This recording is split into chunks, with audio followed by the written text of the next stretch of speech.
Enfie babruduni anampanyifo hyase se wonmu esi KNUST Teaching Hospital ebesine wontumi enwia ya asabia no esi eba ne sen ede ebepote na esi wonmu ekwan ya mane boni Ibrahim Abubakar eko honmo kwakoje ho nsem a ode esumye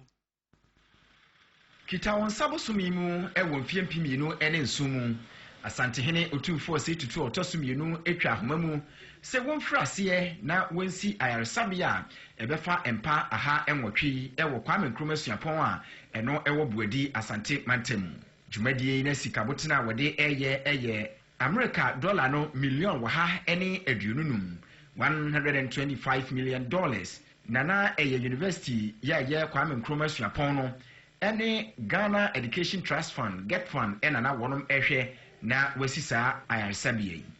na eni da kwan se emfinhia ensia emu ena wode besisa ayarsabia ede awie enso ena yene mo ekasei ewira ena agibiaye aboso a enya de se dwumadie bi ekoso ewo ho eni eba eden eni ayarsabia eho a na eyebra efa efrase se epro na amanfo frase ekasa efa ho wopani a wohwe den so ya wani yen ankasa wabra ye kire egu homaso edito ye ne nkyeremu sei no emu a wonhuhu etisa wowo ene ade ena waje biaye yi aboso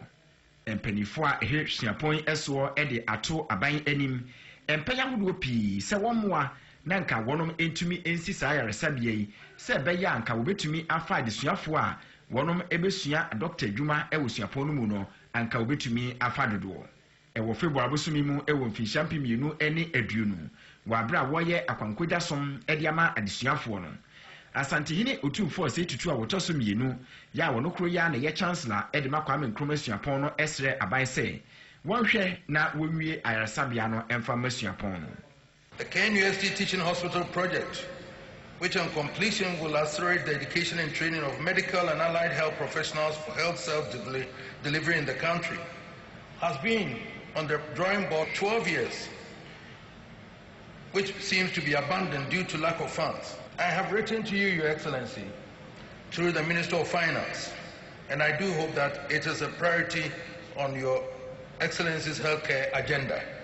Mampani na rado danko akufo adon so ejina mu ehye bose ayarsabia na ban behwe se obesi awie ansana wafiri aban mu. But the construction of the teaching hospital is so dear to your heart and to that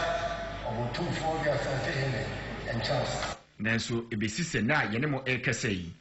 enya de se dwumadie no wafiri ase emfa ho ene bohye a ekoso sanso ena odo ani kyeremu ewo fomena mansinu mu a ehon so no dwumadie a wonom ehye ase ewo mfiempimienu ene dunum mu ya eye fomena district hospital no besi se ne eno so wonwie ya wasanso edi ama contract foforo a wodi huduma